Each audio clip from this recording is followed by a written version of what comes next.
बिहार की धरती पर हर साल एक ऐसा मेला लगता है जहाँ कभी हाथियों की दहाड़ गूंजती थी, जहाँ रात के सन्नाटे में ढोल की आवाजें हवा को चीरती थी और जहाँ आज भी कुछ ऐसे रहस्य छिपे हैं जिन्हें समय भी खोलने से डरता है। कहते हैं इस मेले के बीच एक अदृश्य शक्ति है जो कभी राजा महाराजाओं की रक्षा करती थी और कभी उसी व्यक्ति को तबाह कर देती थी जो इसके छिपे सच का पीछा करता है। गंगा और गंडक नदी का संगम, जहाँ पानी का रंग बदल जाता है और हवा में इतिहास के कानाफूसी तैरते हैं, यही है सोनपुर। और यही लगता है एशिया का सबसे विशाल और सबसे रहस्यमय मेला, सोनपुर मेला। कथाएं कहती हैं कभी यहाँ एक भीषण युद्ध हुआ था गज और ग्राह के बीच। हाथी की पुकार पर स्वयं विष्णु प्रकट हुए और उसी घटना से इस भूमि को मिला हरिहर क्षेत्र। इस घटना ने यहाँ ऐसी ऊर्जा छोड़ दी जो आज भी इस जगह की हर धड़कन में महसूस की जा सकती है। समय आगे बढ़ा, राजाओं का युग आया और यह मेला बन गया हाथियों का सबसे बड़ा बाजार। कहते हैं यहाँ ऐसे ऐसे सौदे हुए जिनसे युद्धों का भविष्य तय होता था। कुछ डीलें कभी लिखी ही नहीं गई, बस फुसफुसाहटों में जिंदा रही। पुराने व्यापारी अभी भी दावा करते हैं मेले की भीड़ में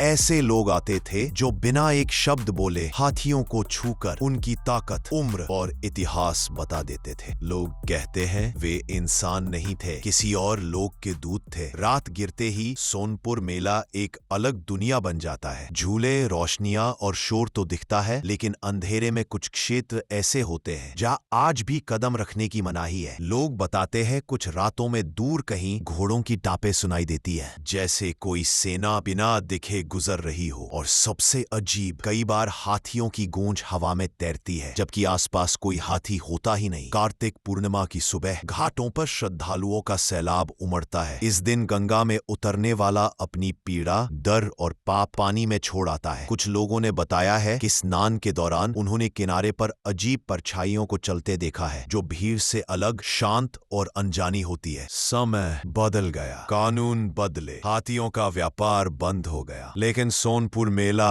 आज भी जीवित है, अपनी खुशबू, अपनी हलचल और अपने रहस्य के साथ। इतिहासकार कहते हैं इस मेले में जितनी कहानियां हैं उतने ही दरवाजे भी, पर हर दरवाजा खुलता नहीं। कुछ सच धूल में दबे हैं, कुछ लोक कथाओं में छिपे हैं और कुछ इस मेले खुद छुपाए बैठा है। कहते हैं सोनपुर मेला सिर्फ वही दिखाता है जो वो दिखाना चाहता है। सोनपुर मेला सिर्फ एक मेला नहीं, यह समय, आस्था और रहस्य का वह संगम है जहां हर आने वाला कुछ न कुछ अपने भीतर छोड़ जाता है और कुछ न कुछ अपने साथ ले भी जाता है।